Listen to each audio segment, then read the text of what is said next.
The money you give is what allows us to do all of the other things that the core of our funding can't do. The college is stable and will prosper. But there's always more we can do, and there's more we want to do for students. And most of your money goes on more and better teaching, student experience, which is both well-being, but also giving access to things like the theatre, the sports clubs, the drama activities that students really enjoy doing. Any money you give will make a difference, however big, however small.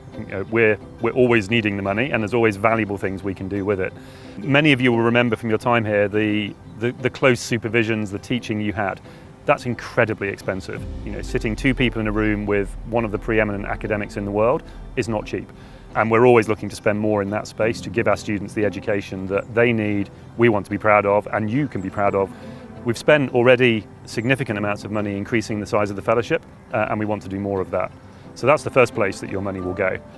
The next part, no surprise I'm sure to many of you, and maybe different to when you were here, but the pressure and the stress these days is even higher than when certainly I was at college, when many of you were here. And the investments we're having to make in well-being, in pastoral care, in counselling, in mental health are increasing enormously. We've more than doubled our spend in that area. We've built a new wellbeing centre. We now have 3 staff on the books where previously we would have had 1 or 2. We need to continue to invest in those, and again that's a key focus for where your money will go and make a huge difference.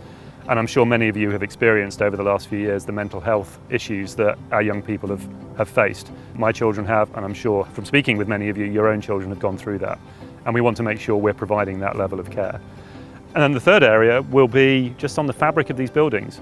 Many of you will remember fondly, I'm sure, living in whichever staircase it was, or Lensfield Road house. Those don't look after themselves. We have to refurbish them roughly once every 20 years. That usually costs about £1 million a staircase. We have to build new ones. We'd like to give more accommodation to students so they can have that experience of living on the domus that many of you would have had. I'd like to think that you could find a place that Downing has in your giving, so we can continue to deliver that excellence that you experienced and would like to see continue.